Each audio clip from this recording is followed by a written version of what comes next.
இந்த அரசருடைய காலத்துல பிராமணர்களோட கை வந்து ஓங்கி இருந்துச்சு. இந்த அரசர் சனாதனத்தை வந்து முழுமையாக பின்பற்றி கொண்டிருந்தாரு.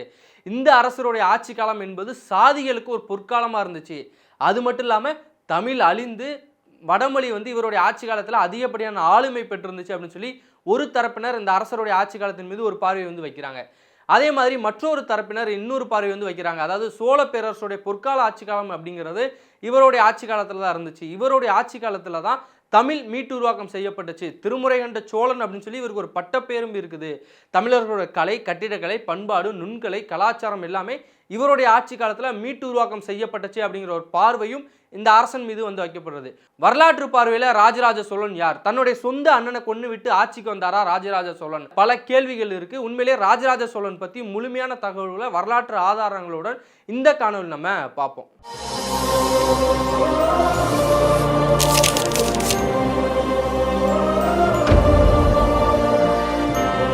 ராசகேசரிவர்மன், மும்முடி சோழன், சிவபாரத சேகரன், சோழ நாராயணன், கேரளாந்தன், சிங்களாந்தன், பாண்டிய குல சனி, அழகிய சோழன், தெலுங்கு குல காலன், தைல குல காலன், ஜெயங்கொண்டான், திருமுறை கண்ட சோழன், சத்திரிய சிகாமணி, ராஜராஜ சோழன் சொல்லிட்டு பல பட்டப்பெயர்களுக்கு சொந்தக்காரர் தான் அருள்மொழி சோழன். இந்த அருள்மொழி சோழன் அப்படிங்கிறவர் வந்து கிபி 947ஆம் ஆண்டு சுந்தர சோழருக்கும் வானமாதேவிக்கும் மகனாக ஐப்பசி சதய நட்சத்திரத்தில் வந்து பிறக்கிறாரு. இவர் பிறக்கும்போது சுந்தர சோழர் வந்து தஞ்சையினுடைய அரசராகவும் இருக்கிறாரு. சோழர்களுடைய பரம்பரை அப்படின்னு சொல்லி பார்த்தீங்கன்னா இரண்டு வகையாக வந்து பிரதானமாக வந்து நம்மளால் பிரிக்க முடியும். சங்ககால சோழர்கள், அதாவது முற்கால சோழர்கள் என்றும் பிற்கால சோழர்கள் என்றும் இரண்டு வகையாக வந்து நம்ம பிரிக்கலாம். பிற்கால ஆட்சி காலத்தில் 5வது மன்னராக இந்த சுந்தர சோழர் இருக்கிறாரு. அவருக்கு இன்னொரு பெயர் 2வது பராந்தகன் அப்படின்னு சொல்லி அவரை வந்து அழைப்பாங்க. இந்த சுந்தர சோழருடைய ஆட்சி காலத்திற்கு பின்பு அரியணை ஏற வேண்டிய முழு பொறுப்பும் அவருடைய மூத்த மகன் ஆதித்த கரிகாலனிடம் வந்து இருக்குது. ஆதித்த கரிகாலன் இந்த பொன்னியின் செல்வன் நாவல் படித்தவர்களுக்கு, இல்லை பொன்னியின் செல்வன் படம் பார்த்தவர்கள் எல்லாத்துக்குமே தெரியும். இந்த கதாபாத்திரங்கள் ஒரு அளவுக்கு வந்து அறிமுகமாக இருக்கலாம். அப்படிப்பட்ட ஆதித்த கரிகாலன் வந்து கொலை செய்யப்படுறாரு. யார் கொலை செய்தா, கொலை செய்தவர்களுக்கு என்ன தண்டனை வழங்கப்பட்டது, அந்த கொலையில் ராஜராஜ சோழனுக்கு பங்கு இருக்கு அப்படிங்கிறத இந்த காணொலியில் நம்ம வந்து பின்னாடி பார்க்கலாம். ராஜராஜ சோழன் தன்னுடைய ஆட்சி காலத்தை கிபி 985ஆம் ஆண்டு வந்து தொடங்குறாரு. அது 1014ஆம் ஆண்டு வரைக்கும் வந்து தொடருது. சுமார் 30 ஆண்டு காலம் வந்து ராஜராஜ சோழன் வந்து ஆட்சி செய்திருக்காரு. ராஜராஜ சோழன் ஆட்சிக்கு வருவதற்கே பெரும்பாடு வந்து பட்டாரு அப்படின்னு சொல்லி நம்மளால பார்க்க முடியும். ஏன்னா அவர் வந்து 2வது மகனாக வந்து இருக்கிறாரு. நேரடியாக ஆட்சிக்கு வந்து வர முடியாது. எப்பயுமே ஒரு மன்னராட்சி முறையில் மகன், அதாவது தந்தை இருப்பார், தந்தை மறைவு பின்பு அவருடைய மகன் இருப்பார், அவருக்கு பின்பு தம்பி இருந்தால் தம்பி ஆட்சிக்கு வருவார். ஒரு சில நேரங்களில் அந்த மூத்த மகனுடைய மகனே வந்து ஆட்சிக்கு வந்துடுவார். இதுதான் வந்து இந்த மன்னராட்சி முறையில் நம்மளால் பார்க்க முடியும். அப்படி ராஜராஜ சோழனுக்கு மன்னராகிறதுக்கான வாய்ப்புகள் இல்லை அப்படின்னு சொல்லி தான் சில வரலாற்று ஆதாரங்களை நம்மளால் பார்க்க முடியும். வரலாற்று ஆய்வாளர்களும் அதைத்தான் சொல்கிறாங்க. ஆனால் சுந்தர சோழரே ஆட்சிக்கு வர்றதுக்கான வாய்ப்புகள் இல்லாமல் தான் இருந்திருக்கு. என்னன்னு சொல்லி பார்த்தீங்கன்னா, பிற்கால சோழர்களுடைய முதல் அரசன் விஜயாலய சோழன். விஜயாலய சோழன் தான் பாண்டியர்களுக்கு எதிராக பெருமளவில் வந்து படையெடுப்பு நடத்துகிறாரு. படையெடுப்பு நடத்தி அந்த படையெடுப்பில் அவர் வென்று தன்னுடைய சோழ பேரரசுடைய எல்லைகளை வந்து விரிவாக்கம் பண்ணுறாரு. விஜயாலய சோழனுக்கு பின்பு ஆட்சிக்கு வந்தது ஆதித்தன். ஆதித்தனுக்கு பின்பு ஆட்சிக்கு வந்தது முதலாம் பராந்தகன். இந்த முதலாம் பராந்தகனுக்கு 2 மகன்கள் இருக்கிறாங்க. முதல் மகன் வந்து கண்டராதித்த சோழன், 2வது மகன் அரிஞ்சய சோழன் அப்படின்னு சொல்லிட்டு 2 மகன்கள் இருக்கிறாங்க. அந்த முதல் மகன் தான் ஆட்சிக்கு வராரு. அதாவது முதலாம் பராந்தகன் மறைவுக்கு பின்பு முதல் மகன் கண்டராதித்த சோழன் வந்து ஆட்சிக்கு வராரு. கண்டராதித்தன் வந்து மறைந்துறாரு. கண்டராதித்தன் மறைந்த பின்பு அவருடைய மகன் தான் ஆட்சிக்கு வரணும். அதுதான் மன்னராட்சி ஒரு முறை. ஆனால் கண்டராதித்தனுடைய மகன் வந்து சிறு வயதில் இருக்கிறாரு. அதனால அவருடைய தம்பியான அரிஞ்சய சோழன் வந்து ஆட்சிக்கு வராரு. இந்த அரிஞ்சய சோழன் வந்து சுந்தர சோழரோட அப்பா. அரிஞ்சய சோழனும் சிறிது நாட்களே வந்து மறைவுற்று போயிடுறாரு. அதன் பின்பு யார் ஆட்சிக்கு வர பார்த்தீங்கன்னா, கண்டராதித்த சோழனுடைய மகன் தான் ஆட்சிக்கு வரணும். அப்பயும் அவர் வந்து சின்ன பையனாக தான் இருக்கிறாரு. அவருடைய அண்ணன் ஸ்தானத்தில் இருக்கிற சுந்தர சோழர் கையில் வந்து இந்த ஆட்சி வந்து ஒப்படைக்கப்படுது. அவரும் வந்து சீரும் சிறப்புமாக வந்து சோழ பேரரசு வந்து ஆண்டாருன்னு தான் நம்மளால் பார்க்க முடியுது. சுந்தர சோழர் வந்து நேரடியாக ஆட்சிக்கு வர்றதுக்கான வாரிசு உரிமை இல்லாவிட்டாலும் காலம் அவர் கையில் வந்து இந்த ஆட்சியை வந்து ஒப்படைக்குது. காலம் ஒப்படைத்த ஆட்சியை வந்து அவர் சீரும் சிறப்புமாக நடத்திட்டு வர்றாரு. அவருடைய ஆட்சி காலத்தில் சோழ பேரரசு ஒரு சில படையெடுப்புகள் வந்து எடுத்திருக்காங்க அப்படிங்கிற சான்றுகளும் நம்மளால் பார்க்க முடியுது. சுந்தர சோழர் உயிரோடு இருக்கும்போது தன்னுடைய மூத்த மகன் ஆதித்த கரிகாலனுக்கு வந்து இளவரசராக முடிசூட்டுகிறார். அதாவது ராஜராஜனுடைய அண்ணனுக்கு வந்து இளவரசராக முடிசூட்டுகிறார். அந்த நேரத்தில் தான் கண்டராதித்தனுடைய மகனும் தானும் ஒரு ஆட்சிக்கு வர வேண்டும் அப்படிங்கிற ஒரு ஆசையும் வந்து அவருக்கு ஏற்படுது. ஏன்னா அவர் தான் வந்து நேரடி வாரிசாகவும் கருதப்படுறாரு. சுந்தர சோழர் மறைவுக்கு பின்பாவது நம்ம வந்து ஆட்சிக்கு வரலாம்னு சொல்லி காத்து கொண்டு இருக்கிறாரு உத்தம சோழன் அப்படிங்கிற அந்த கண்டராதித்தனுடைய மகன். ஆனால் சுந்தர சோழன் தன்னுடைய மூத்த மகன் ஆதித்த கரிகாலனுக்கு வந்து பட்டாபிஷேகம் செஞ்சுறாரு, அதாவது இளவரசராக முடிசூட்டுகிறாரு. அதன் பின்பு ஆதித்த கரிகாலன் வந்து கொலை செய்யப்படுகிறார். கொலை செய்யப்பட்ட பின்பு மீண்டும் தன்னுடைய ராஜராஜ சோழனுக்கு வந்து முடிசூட்ட வேண்டும் அப்படிங்கிற ஒரு ஆசை வந்து சுந்தர சோழருக்கு இருக்குது. ஆனால் மூத்த மகன் இறந்த உடனே வந்து அவர் வந்து உடல்நலம் வந்து அவர் குன்றி போகுது. மூத்த மகனோட நினைவிலே வந்து அவர் சுந்தர சோழர் வந்து உயிரிழந்ததாக சில ஆதாரங்கள் வந்து சொல்லுது நமக்கு. அதன் பின்பு யார் ஆட்சிக்கு வருவது, ராஜராஜ சோழன் ஆட்சிக்கு வருவதா இல்லை கண்டராதித்த சோழனுடைய மகன் உத்தம சோழன் ஆட்சிக்கு வருவதா அப்படிங்கிற மிகப்பெரிய எதிர்பார்ப்பு சோழ பேரரசில் வந்து இருந்ததாக நம்மளால் பார்க்க முடியுது. அப்போ தான் ராஜராஜ சோழன் வந்து நான் ஆட்சிக்கு வரல, உத்தம சோழனிடம் பொறுப்பை ஒப்படைக்கலாம், அவர் எத்தனை ஆண்டு காலம் இருக்கிறாரோ அத்தனை ஆண்டு காலம் அவர் ஆட்சி செய்யட்டும், அவர் பின்பு நான் ஆட்சிக்கு வந்து கொள்கிறேன்னு சொல்லி ராஜராஜ சோழன் வந்து அந்த ஆட்சிக்கு இருக்கிற போட்டியிலிருந்து ஒதுங்கி கொள்கிறார். அவர் வந்து இளவரசர் பட்டம் சூட்டப்பட்டு சோழ பேரரசு முழுமையை சுற்றி நிர்வாக பணிகளை வந்து பார்த்துக்கிறாரு. உத்தம சோழன் சோழ பேரரசோட ஆட்சிக்கு வந்து வருகிறார். நம்ம முதல்ல பார்த்த மாதிரி உத்தம சோழனுக்கு கிடைக்க வேண்டிய பொறுப்பை வந்து ராஜராஜ சோழன் வந்து மீண்டும் அவரிடமே கொடுத்ததாக வந்து சொல்கிறாங்க. 15 ஆண்டு காலம் வந்து உத்தம சோழன் வந்து சோழ பேரரசு வந்து ஆட்சி செய்கிறாரு. அந்த காலகட்டத்தில் ஆதித்த கரிகாலன் கொன்னது யார் அப்படிங்கிற எந்த ஒரு வழக்கையுமே அவர் வந்து விசாரிக்கலை, அதற்கான எந்த ஒரு நடவடிக்கையுமே அவர் எடுக்கலை. அப்படிங்கிறதுனால உத்தம சோழன் ஒருவேளை ஆதித்த கரிகாலனோட கொலைக்கு காரணமாக இருக்கலாமா? ஏன்னா 15 ஆண்டு காலம் இருக்குது. இந்த 15 ஆண்டு காலத்தில் எந்த ஒரு நடவடிக்கையும் எடுக்கிறதுனால அவர் மேலும் ஒரு சில சந்தேகங்கள் வந்து வைக்கப்படுது. அதே மாதிரி தன்னுடைய சொந்த அண்ணனை கொன்று விட்டு ராஜராஜ சோழன் ஆட்சிக்கு வரணும்னு வந்து ஆசைப்பட்டார். அதனால தான் ஆதித்த கரிகாலனை ராஜராஜ சோழனை ஆட்களை வைத்து கொன்னார் அப்படிங்கிற ஒரு சில கான்ஸ்பிரசி தியரிகளும் பேசப்படுது. ஆனால் இந்த தியரிகளுக்கெல்லாம் ராஜராஜ சோழன் ஆட்சிக்கு வந்தோடனே அதற்கு வந்து பதிலளிக்கிறாரு. உத்தம சோழன் 15 ஆண்டு காலம் ஆட்சி செஞ்சு அவர் வந்து உயிரிழந்துறாரு. அதன் பின்பு ராஜராஜ சோழன் நான் முன்னாடியே சொன்ன மாதிரி 985ஆம் ஆண்டு வந்து சோழ பேரரசுடைய ஆட்சியாளராக முடிசூட்டப்படுகிறார். அவர் ஆட்சிக்கு வந்து 2ஆம் ஆண்டிலே ஆதித்த கரிகாலன் யார் கொன்னா அப்படிங்கிறதெல்லாம் கண்டுபிடித்து விடுகிறார் ராஜராஜ சோழன். ஒரு அரசர் ஆட்சிக்கு வந்தோடனே அவருக்கு இருக்கிற பிரதானமான பணி என்னன்னா எல்லைகளை வந்து பலப்படுத்த வேண்டும், அதற்கு முன்னாடி நிர்வாகத்தை வந்து பலப்படுத்த வேண்டும் அப்படின்னு சொல்லி 2 பணிகள் இருக்கு. பிற்கால சோழர் காலகட்டத்தில் இவருடைய ஆட்சி காலம் பொற்கால காலம் அப்படின்னு சொல்லி வந்து சொல்றாங்க.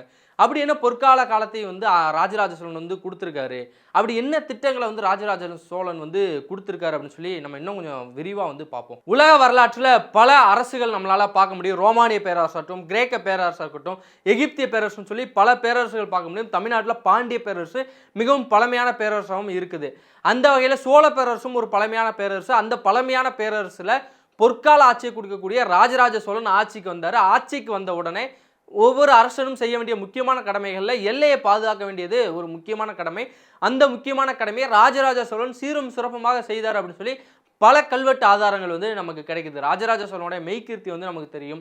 திருமகள் போல பெருமகள் செல்வின்னு சொல்லி தொடங்கக்கூடிய மெய்கீர்த்தியில் அவர் எந்தெந்த நாடுகள்லாம் வெற்றி கொண்டாரு, எந்தெந்த நாடுகளில் தங்களுடைய ஆளுமையில் வந்து செலுத்தினாரு, எந்தெந்த நாடுகள் பக்கத்தில் இருந்துச்சு, அங்கிருந்த அரசர்களை வந்து வெற்றி பெற்று தன்னுடைய எல்லைகளை விரிவுபடுத்தினார் சொல்லி அந்த மெய்கீர்த்தி முழுமையான தகவலை வந்து நமக்கு கொடுக்குது. ராஜராஜ சோழனுடைய 8ஆம் ஆட்சியாண்டுக்கு பின்பு அந்த மெய்கீர்த்தி இல்லாத கல்வெட்டுகளை நம்மளால குறைந்த அளவில் தான் பார்க்க முடியும். காந்தலூர் சாலை, களமறுத்தருளி, வேங்கை நாடும், கங்கை பாடியும், நுளம்பாடியும், தடிகை பாடியும், குடமலை நாடும், கொல்லமும், கலிங்கமும், ஈழமண்டலம், இரட்டைப்பாடி, ஏழரை இலக்கமும், முன்னீர் பழுந்தீர் தீவு அப்படின்னு சொல்லிட்டு பல நாடுகளை ராஜராஜ சோழன் வெற்றி பெற்றதற்கான ஆதாரங்களை நம்ம அந்த மெய்கீர்த்தியிலேருந்து பார்க்க முடியும். இந்த காந்தலூர் சாலை அப்படிங்கிறது சேர மன்னர்களுடைய ஆட்சிக்கு உட்பட்ட கேரளா பகுதியில் வந்து இருக்குது. காந்தலூர் சாலை அப்படிங்கிறது அது வந்து ஒரு பள்ளி, ஆயுத பயிற்சிக்கான ஒரு பள்ளி, போர் வீரர்களுக்கு பயிற்சி கொடுக்குற ஒரு பள்ளி. அந்த இடத்தின் மீது தன்னுடைய முதல் படையெடுப்பை ராஜராஜ சோழன் எடுத்ததாக சில ஆதாரங்கள் வந்து சொல்லுது. அந்த இடத்துல புலிக்கொடியை வந்து ராஜராஜ சோழன் வந்து பறக்க விட்டுருக்காரு. ராஜராஜ சோழனுக்கு மிக பிடித்தமான பட்டங்களில் காந்தலூர் சாலை, களமறுத்தருளிய அப்படின்னு சொல்லிக்கிற பட்டம் வந்து அவருக்கு மிகவும் பொருத்தமான பட்டமாகவும் இருக்கும். அதுதான் அவருடைய முதல் படையெடுப்பு. அதன் பின்பு மலை நாடுகள் மீது வந்து படையெடுக்கிறாரு. அதுக்கு மீறி ஈழத்தின் மீது வந்து படையெடுக்கிறாரு. ஈழம் கொண்ட ராஜராஜ சோழன் அப்படிங்கிற ஒரு பட்டமும் வந்து அவருக்கு இருக்குது. இப்படி சுற்றி இருக்கிற நாடுகள் மீது வந்து படையெடுத்து தன்னுடைய எல்லைகளை வந்து பாதுகாக்கிறாரு. அது மட்டும் இல்லாமல் சோழ பேரரசை விரிவுபடுத்துறாரு. பாண்டிய நாட்டு பக்கமாக தான் மதுரை, திருநெல்வேலி அந்த பகுதி முழுமையும் வந்து ஆட்சிக்கு வந்து வருது. இது எல்லாமே மும்முடி கொண்ட சோழ மண்டலம் அப்படி சொல்லியும் அழைக்கப்படுது. மும்முடி கொண்டனா சோழர்கள் இருக்கிற தஞ்சாவூர் அந்த பகுதி, டெல்டா பகுதி, அது மட்டும் இல்லாமல் பாண்டியர்கள் கூடிய பாண்டிய பகுதி, ஈழப்பகுதி, இந்த மூன்றையும் கொண்ட மும்முடி கொண்ட சோழன் அப்படிங்கிற பட்டமும் ராஜராஜ சோழனுக்கு வந்து வழங்கப்பட்டிருக்கு. அதன் பின்பு நிர்வாகம். ராஜராஜ சோழன் பல போர் வெற்றிகளை வந்து பார்த்துருக்காரு. பல இடங்களில் எல்லைகளில் வந்து எதிரிகளை வந்து வீழ்த்தியிருக்காரு அப்படின்னு சொல்லி பல ஆதாரங்கள் பல இது நமக்கு இருக்குது. அதே மாதிரி நிர்வாகத்தில் ராஜராஜ சோழன் வந்து என்ன செஞ்சார்? ராஜராஜ சோழன் அப்படிங்கிறது அவருடைய ஆட்சி காலம் அப்படிங்கிறது பிராமணர்களுக்கு அதிகமான முக்கியத்துவம் வந்து கொடுக்கப்பட்டுச்சு. அவருடைய ஆட்சி காலத்தில் அவர் வந்து ஒரு ஆரியர்களுக்கு வந்து ஆதரவான ஒரு நிலைப்பாட்டில் வந்து இருந்தார். வடமொழிக்கும் அதிகமான முக்கியத்துவத்தை ராஜராஜ சோழன் கொடுத்தாரு அப்படிங்கிறத பல விஷயங்கள் வரும். இது எல்லாமே நிர்வாகத்தின்குள்ளே தான் நம்மளால் பார்க்க முடியும். ஏன்னா ஒரு அரசன் தன்னுடைய நிர்வாகத்துக்குள்ள எந்த குடிகளை வந்து அதிகமாக பார்த்துக்கிறாரு, எந்த குடிகளுக்கு மதிப்புகள் கொடுக்கல அப்படிங்கிற பார்க்கும்போது அவர் வந்து ஆரிய அடிவருடியாக செயல்பட்டாரா, இல்லை மக்களுக்கான ஒரு அரசனாக இருந்தாரா அப்படின்னு சொல்லி நம்மளால் பார்க்க முடியும். ராஜராஜ சோழனுடைய ஆட்சி காலத்தில் நிலவரி அப்படிங்கிறது ஒரு முக்கியமான இதை பார்க்க முடியும். எப்படி வரி சொல்கிறது, எப்படி வரி போட்டது ஒரு முக்கியமான நிர்வாக சீர்திருத்தமாக எப்படி நம்மளால் எடுத்துக்கிற முடியும் அப்படின்னு சொல்லி பார்த்தீங்கன்னா, நிலங்களை வந்து அளந்திருக்காரு. யார் யார் எவ்வளோ நிலங்கள் வச்சுருக்காங்க, நிலங்களுக்கு ஏற்றது போல் வந்து வரி வந்து போட்டிருக்காரு. அதாவது கொஞ்சமாக நிலம் வைத்திருக்கவங்கள்ட்ட சிறிது அளவில் வரி வாங்கியிருக்காரு, அதிகமான நிலம் வைத்திருக்கவங்கள்ட்ட அதிகமான வரி வந்து வாங்கியிருக்காரு. அவங்கள்ட்ட எவ்வளோ கெப்பாசிட்டி இருக்கோ அதுக்கேற்றாப்புல வரியை வந்து வாங்கியிருக்காரு. அதெல்லாம் இப்போ தான் நம்மளால் பார்க்க முடியும். முன்னாடி அரசர் காலகட்டத்தில் ஒரு வரி அப்படிங்கிறது நாடு முழுவதும் இருக்கும். அதிகமான 100 ஏக்கர் நிலம் வைத்திருக்கிற, அது ஒரு எடுத்துக்காட்டுக்கு 100 ஏக்கர் ஒரு நிலம் வைத்திருக்க ஒருவருக்கும் ஒரே வரி தான். அதே மாதிரி 2 ஏக்கர் நிலம் வைத்திருப்பவருக்கும் ஒரே வரி தான் சொல்லிட்டு இந்த உலகம் முழுக்க இருக்கிற பல நாடுகளில் இந்த வரி முறை தான் இருந்திருக்கு. ஆனால் ராஜராஜ சோழனுடைய ஆட்சி காலத்தில் அவன் எவ்வளோ நிலம் வைத்திருக்கானோ அதற்கான வரியை மட்டும் வசூலிங்க அப்படின்னு சொல்லி ராஜராஜ சோழன் நில சீர்திருத்தத்தை வந்து கொண்டு வந்திருக்காரு. அதன் பின்பு ராஜராஜ சோழனுடைய ஆட்சி காலத்தில் மிகவும் புகழ்பெற்ற ஒரு திட்டம் அப்படிங்கிறது சாவா மூவா பேராடு. சாவா மூவா பேராடு அப்படிங்கிறது ஒரு சாவும் ஒரு மூப்பும் மற்ற ஒரு ஆடு. இந்த ஆடை வந்து ஒரு திட்டமாக வந்து செயல்பட்டுருக்காரு. எப்படி ஒரு மரணம், ஒரு வயது மூர்ப்பு இல்லாத ஒரு ஆடு வந்து வளர்ந்துருக்கும் அப்படின்னு சொல்லி பார்த்தீங்கன்னா, இந்த திட்டத்தை வந்து ராஜராஜ சோழன் அவருடைய ஆட்சி காலத்தில் வந்து பறந்து வந்து செயல்படுத்தியிருக்காரு. இந்த திட்டத்தை பற்றி சொல்லணும்னு பார்த்தீங்கன்னா, ராஜராஜ சோழன் வந்து ஒரு 96 ஆடுகளை வந்து ஒருவருக்கு வந்து கொடுக்குறாருன்னு வச்சுக்கோங்கமே. ஒரு ஏழ்மையாக இருக்கிற ஒருவருக்கு 96 ஆடுகள் வந்து அவருக்கு வந்து கொடுக்கப்படுது. சோழர்கள் ஆட்சி காலத்தில் வந்து பல இடங்களில் வந்து கோவில்கள் வந்து இருந்திருக்கு. அந்த கோவில்கள் வந்து இரவு நேரத்தில் வெளிச்சமாக இருக்கணும். அந்த நேரத்தில் மின்சாரம் வந்து கிடையாது. அதனால் வந்து அங்கே விளக்குகள் வந்து ஏற்றப்பட்டிருக்கு. விளக்குகளுடைய பெயர் வந்து நந்தா விளக்கு, இல்லை நொந்தா விளக்கு, நுந்தா விளக்குன்னு சொல்லி 3 வகையாக வந்து சில கல்வெட்டுகள் வந்து சொல்லுது. நம்ம வந்து நந்தா விளக்குன்னு எடுத்துக்கலாம். அந்த நந்தா விளக்குகள் ஏற்றுவதற்கு நெய் தேவைப்படும். ஒரு விளக்கு எரியன்னா ஒரு உலக்கை நெய் வந்து தேவைப்படுது.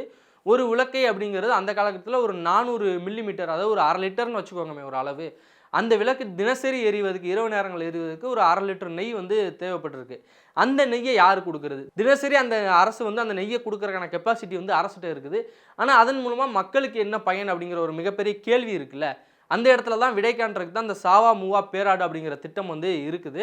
இந்த சாவா மூவா பேராடு நான் முன்னாடியே சொன்ன மாதிரி ஒரு நபர் அப்படிங்கிற நபர், ஒரு ஏழ்மையான ஒரு நபர் இருக்காருன்னு வச்சுக்கோங்க, ஒரு விவசாயி, இல்லை கால்நடைகளை பராமரிக்கக்கூடிய ஒரு நபர். அந்த நபருக்கு வந்து ஒரு 96 ஆடுகளை வந்து அரசின் சார்பாக வந்து கொடுக்குறாங்க. சில இடங்களில் வந்து ஒரு மிகப்பெரிய பணக்காரர் வந்து கோவிலுக்கு தான் நன்மை செய்யணும்னு நினச்சிருந்தாருன்னா அவரிடம் இருந்து அந்த 96 ஆடுகளை வந்து வாங்கிக்கிறாங்க.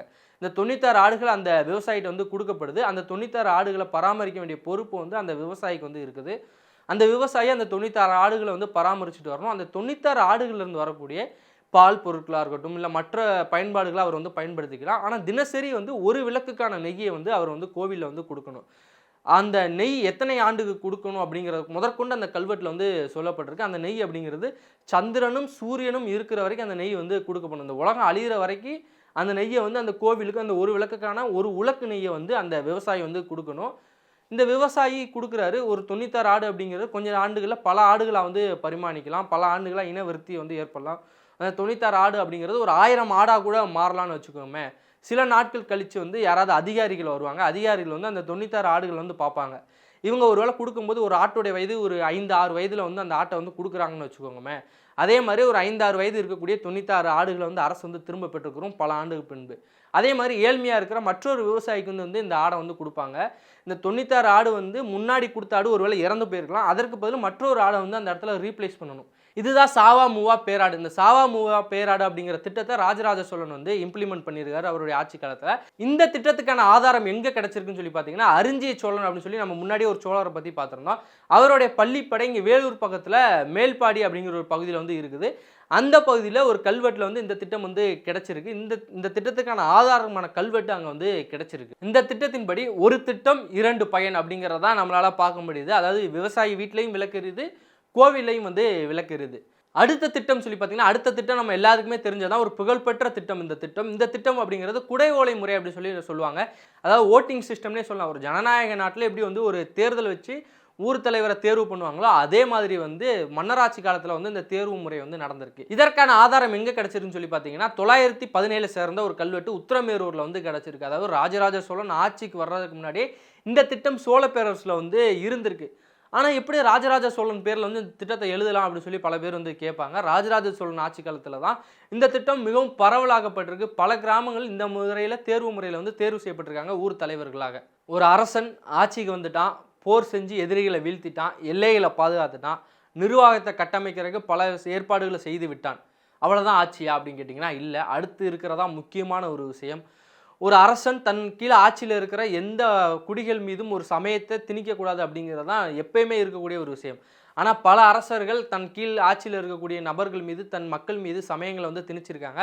இது வரலாற்றில் பல ஆதாரங்களாலும் நம்மளால் பார்க்க முடியும். ஆனால் ராஜராஜ சோழன் இதிலிருந்து முற்றும் மாறுபட்டவராக பார்க்கப்படுகிறார். ஏன் முற்றும் மாறுபட்டவராக பார்க்கப்படுகிறார்? ராஜராஜ சோழன் அப்படிங்கிற சிவபாத சேகரன் சொல்லி தனக்கு பட்ட பேரே வந்து வச்சிருக்காரு. சிவனுடைய பாதங்களை தாங்கக்கூடியவன் இந்த ராஜராஜ சோழன் அப்படிங்கிற பட்டத்தை வந்து கொண்டிருக்காரு. அது மட்டும் இல்லாமல் உலகம் முழுக்க புகழ்பெற்று விளங்கக்கூடிய தஞ்சை பெரிய கோயிலை வந்து கட்டியிருக்காரு. 1000 ஆண்டுகள் இன்னும் நின்று ராஜராஜ சோழனோட பெயரும் தமிழ்நாட்டோட பெயரும் இந்த உலகத்திற்கு பறைசாற்றி கொண்டு இருக்கக்கூடிய தஞ்சை பெரிய கோயிலை ராஜராஜ சோழன் கட்டியிருக்காரு. அவர் எப்படி எல்லா சமயங்களையும் வந்து ஏற்றுக்கொண்டு இருந்தார் அப்படின்னு மிகப்பெரிய கேள்வி வந்து பல நபர்களுக்கு எழலாம்.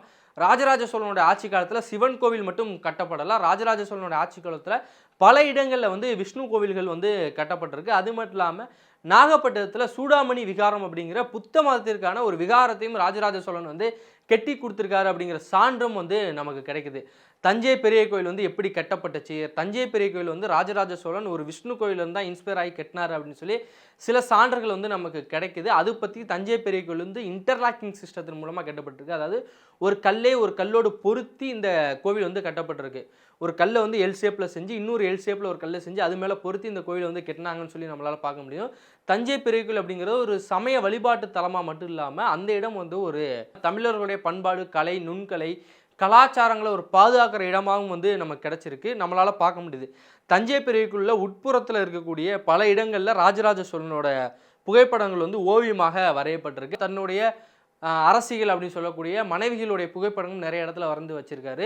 பல கதைகள், அதாவது அந்த இடத்துல இருக்கக்கூடிய சிவனை பற்றின புராண கதைகள் பற்றின பல புகைப்படங்கள் ராஜராஜ சோழன் கட்டிய தஞ்சை பெருவுடையார் குள்ளக்க வந்து வரையப்பட்டிருக்கு. அது வந்து பல இடங்களில் வந்து சிதலமடைஞ்சிருக்கு. அதை வந்து இப்போ ஏஎஸ்ஏ அப்படின்னு சொல்லக்கூடிய ஆர்கியாலஜி ஆஃப் இந்தியா வந்து பாதுகாத்துட்டு வராங்க.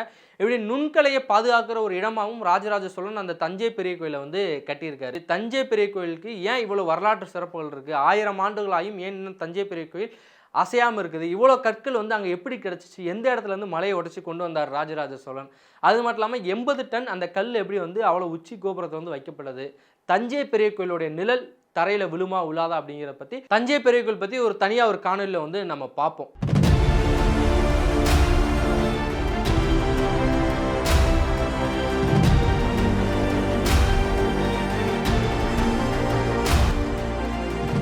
ராஜராஜ சோழன் யார், ராஜராஜ சோழன் எப்படி ஆட்சிக்கு வந்தார், ராஜராஜ சோழனுடைய நிர்வாகம் என்ன, ராஜராஜ சோழன் கொண்டு வந்த திட்டங்கள் என்னன்னு சொல்லி நம்ம எல்லாமே பார்த்தோம். அதுலேயே அந்த சாவா மூவா பேராடு திட்டங்கள்லாம் எப்படி வந்து மக்களுக்கு நன்மை பயத்தது அப்படின்னு சொல்லி நம்மளால் பார்க்க முடிஞ்சுச்சு. ராஜராஜ சோழன் பிராமணர்களுக்கு அடிமையாக செயல்பட்டாரா, ராஜராஜ சோழன் ஆரிய அடிவருடியாக செயல்பட்டாரா அப்படிங்கிற ஒரு பல கேள்வி பல காலமாக வந்து எழுப்பப்பட்டு கொண்டு இருக்கு. அந்த கேள்விகளுக்கெல்லாம் பதில் சொல்ல வேண்டிய ஒரு தேவையும் வந்து வரலாற்று ஆய்வாளர்கள் இருக்குது. நம்ம இதை பற்றி தேடும்போது நமக்கு கிடைத்த ஒரு கல்வெட்டு பற்றி கண்டிப்பாக வந்து பார்க்க வேண்டியது இருக்குது. உடையார்குடி செப்பேடு. இந்த உடையார்குடி செப்பேடு அப்படிங்கிறது சோழர்களுடைய வரலாற்றையே புரட்டி போட்ட ஒரு செப்பேடாகவும் நம்மளால் காண முடியும். ஏன்னா ராஜராஜ சோழன் தன்னுடைய அண்ணனை கொன்று விட்டு ஆட்சிக்கு வந்தார் அப்படிங்கிற ஒரு பழிச்சொல் வந்து அவர் மீது வந்து தொடர்ந்து இருந்து கொண்டே இருந்தது. அந்த பழிகளுக்கெல்லாம் பதில் சொல்லக்கூடிய ஒரு செப்பேடாக இதை வந்து நம்ம எடுத்துக்கொள்ளலாம். ஏன்னா ராஜராஜ சோழன் நான் முன்னாடியே சொன்ன மாதிரி ஆதித்த கரிகாலன் கொல்லப்பட்டது யார் என்ன அப்படிங்கிறத தன்னுடைய ஆட்சி ஆண்டு 2வது வருடத்திலே அதை வந்து கண்டுபிடிச்சார்.